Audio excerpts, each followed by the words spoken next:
27 días para las elecciones internas del próximo 14 de agosto y estamos en compañía, en la mira, con la candidata a gobernadora por el Frente Amplio Progresista, Margarita Stolbizer. Buenas noches y gracias por estar acá. Gracias por la invitación. Bueno, ¿por qué quieres ser gobernadora de la provincia de Buenos Aires?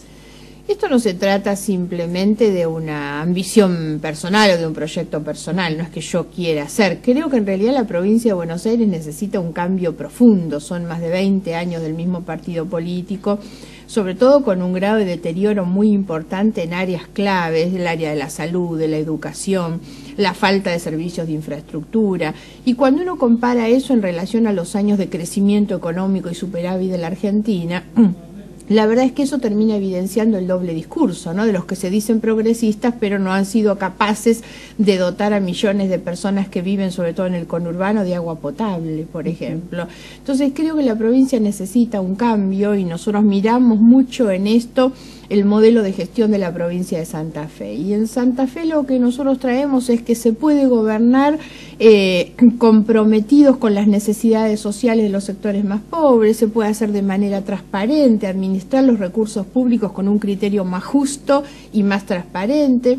Y bueno, lo que queremos es nosotros traer eso a este lugar. Y hemos logrado conformar un frente con distintas fuerzas políticas, con representaciones sociales. Y la verdad es que hay hoy una gran necesidad de ocupar este espacio vacante, porque las alternativas que se plantean al gobierno de Scioli son exactamente lo mismo que Scioli, y es a veces difícil encontrar las diferencias incluso entre las propuestas. Y yo creo que nuestra fuerza, el Frente Amplio Progresista, es la única que se posiciona claramente desde una perspectiva diferenciada con respecto a lo que hay. Cuando ustedes recorren la calle, ¿con qué se encuentran? ¿Cuáles son las principales consultas de la gente? No es muy difícil determinar cuáles son las demandas de la gente, ¿no? Porque además esto tiene que ver en realidad con lo que para nosotros es la base principal de cualquier proyecto, no solo individual sino colectivo, que obviamente está vinculado con el trabajo.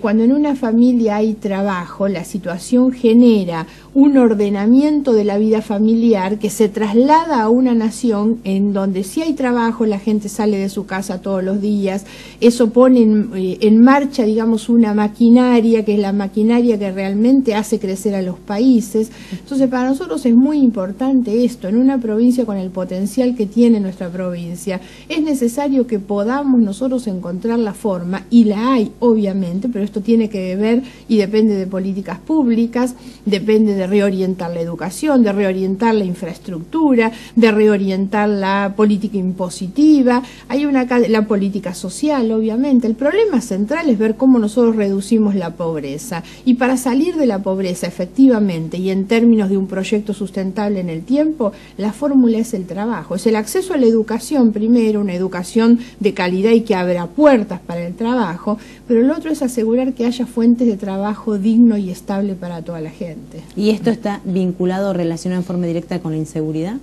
Está muy relacionado, por supuesto que sí, porque hay una génesis del problema de seguridad que tiene que ver con conflictos sociales. Ahora, no hay que quedar de ninguna manera con esta idea de una estigmatización que vincula la pobreza con el delito, porque la verdad el delito está más vinculado con las grandes organizaciones criminales del delito complejo que con la situación de la pobreza. Ahora, hay un conflicto social que lo que genera es marginalidad. Entonces el problema es cuando un chiquito se cría en una casa donde en lugar de tener un pan en su mesa del desayuno, hay un revólver en la mesa del desayuno, esto genera una subcultura distinta a la cultura media, donde los valores se han trastocado de tal manera que es muy difícil después esperar conductas acomodadas a lo que la sociedad media quiere. Ahora, ¿cómo se le va a pedir responsabilidad hacia la sociedad, sectores pobres que nada reciben del Estado, cuando uno ve en realidad grandes organizaciones criminales, cuando uno ve además organizaciones mafiosas integradas por funcionarios públicos, políticos, dirigentes sindicales, empresarios?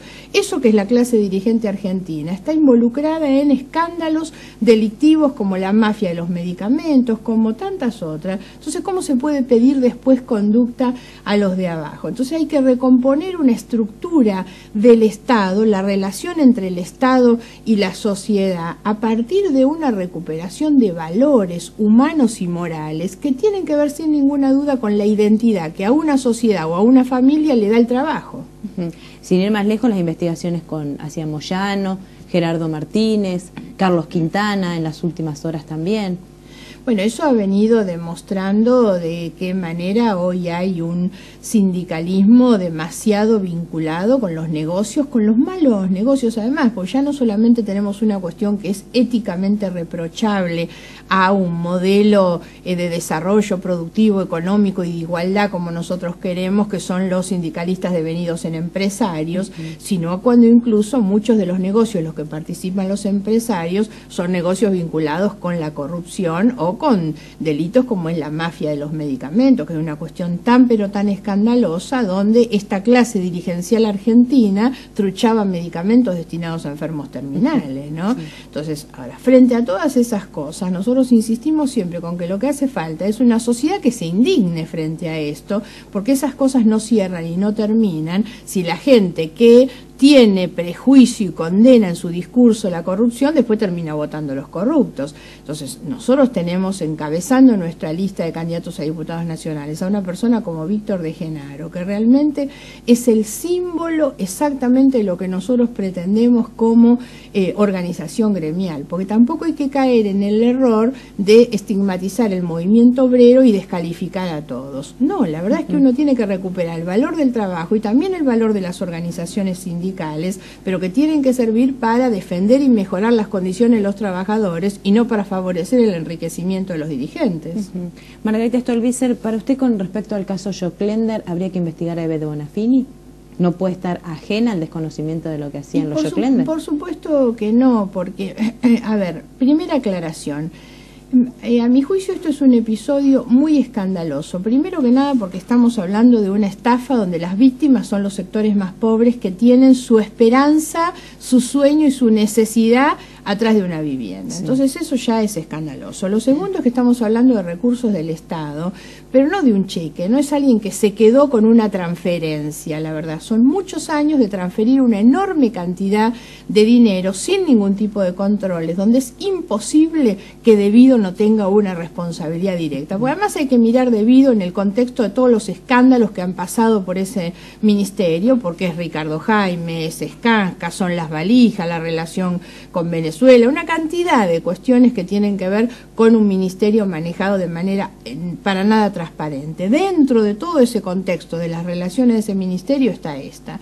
Y por lo tanto, el tercer aspecto que para nosotros es gravísimo es que se termine ensuciando una bandera tan legítima como la de los derechos humanos o la de las madres de Plaza de Mayo. Ahora, es imposible que Eve de Bonafini no estuviera al tanto de los manejos que Joclender hacía. Joclender y otros miembros de la fundación. Entonces, lo que hay que investigar es claramente la fundación, porque ahí adentro hay responsabilidades políticas como hay responsabilidades penales también. Entonces, todo eso hay que investigarlo. La traigo otra vez a lo que es la provincia de Buenos Aires.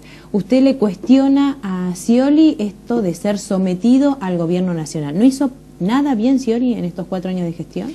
A ver, el cuestionamiento que nosotros hacemos respecto a su nivel de adhesión, de la incondicionalidad que él tiene con el gobierno nacional, es porque él ha terminado poniendo una provincia de rodillas, donde la provincia no tiene ni autonomía para decir cuáles son las obras públicas que se hacen en esta provincia, ¿no? Entonces, esa relación con un gobierno nacional que hoy se queda con el 80% de los recursos que recauda la Argentina, en desmedro no solo de la provincia de Buenos Aires, sino de todas las demás provincias, y los recursos que la provincia de Buenos Aires aporta, que son el 40% de la riqueza total nacional, no van a parar a resolver los problemas de los pobres de Formosa, van a enriquecer los bolsillos de los empresarios amigos, de ese capitalismo de amigo, que son los Cristóbal López, los Eskenazi, todos los empresarios que se han beneficiado con el juego fundamentalmente, con obras públicas. Entonces ahí ha ido a parar nuestro dinero, y esas son las cosas que nuestro gobernador no ha sabido defender.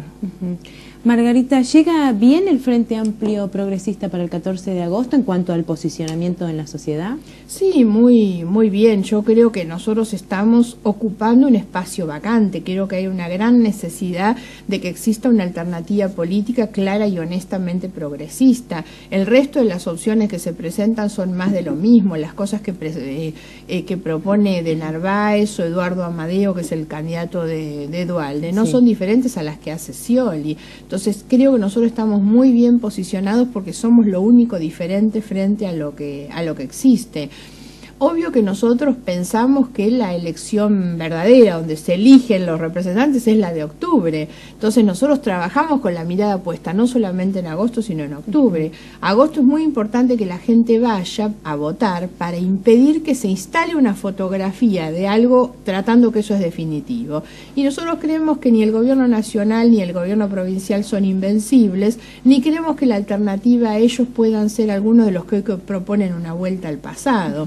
Entonces, nosotros estamos en una etapa de instalación, de conocimiento, estamos esperando seguramente el impulso que va a venir de este fin de semana, que va a ser la elección de Santa Fe, donde el Frente Progresista seguramente ganará la elección y eso nos va a dar a nosotros obviamente un empuje que nos posiciona en este papel que es el que nosotros queremos y realmente creo que vamos a estar ocupando, que es el papel de la fuerza política que se constituye en la alternativa frente a los que gobiernan.